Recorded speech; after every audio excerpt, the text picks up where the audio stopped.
Hello guys, இந்த ஒரு வீடியோவில் சிம்சன் கார்ட்டூன் 2024 நடக்கும்னு சொல்லி ப்ரொடக்ட் பண்ண ஒரு சில ஸ்கேரியான விஷயம் தான் பார்க்க போகிறோம். ஸோ வாங்க வீடியோக்குள்ளே போகலாம்.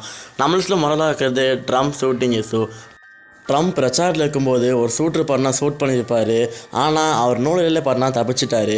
இந்த ஒரு எபிசோடில் ட்ரம்ப்போட ரைட் சைட் காதில் பண்ணால் புல்லட் பாஞ்ச மாதிரி இருக்கும். ஆனால் ரியல் லைஃப்லையுமே ட்ரம்ப்போட ரைட் சைட் காதில் தான் புல்லட் பாஞ்சிச்சு. அவர் நூலிலே தான் பார்த்தா உயிர் தப்பிச்சிருந்தார். நம்ம லிஸ்ட்டில் ரெண்டாவது இருக்கிறது ரோபோட் அப்படிங்கிற இந்த ஒரு எபிசோடில் காட்டப்பட்டதுன்னா, இந்த ஒரு எபிசோடில் ஏஐ ரோபோட் அவங்களோட ஜாப்பெல்லாம் டேக் ஓவர் பண்ண மாதிரி காட்டியிருப்பாங்க. ஆனால் ரியல் லைஃப்லேயுமே ஒரு ஜப்பான் ஹோட்டலில் வெயிட்டருக்கு பதிலாக ஒரு ரோபோவை பார்த்தா அப்பாயின்ட் பண்ணியிருக்காங்க. அது மட்டும் இல்லாமல் டாக்ஸி டிரைவருக்கு பதிலாக காரை பண்ண சாட் ஜிபிடிங்கிற ஏஐ யூஸ் பண்ணி ரன் பண்ணியிருக்காங்க. கூடி சீக்கிரத்தில் டெவலப் பண்ண போகிறதாகவும் சொல்லிகிட்டு இருக்காங்க. இந்த மாதிரி ஒரு சில விஷயங்கள்லாம் சிம்சன் கார்ட்டூனில் ஏற்கனவே ப்ரொடக்ட் பண்ணியிருக்காங்க. இதை பற்றி ஒரு முழு வீடியோ என்னோட சேனல் வந்துக்கிட்டு இருக்குது. பார்க்கணும் சப்ஸ்கிரைப் பண்ணிட்டு வெயிட் பண்ணுங்கள்.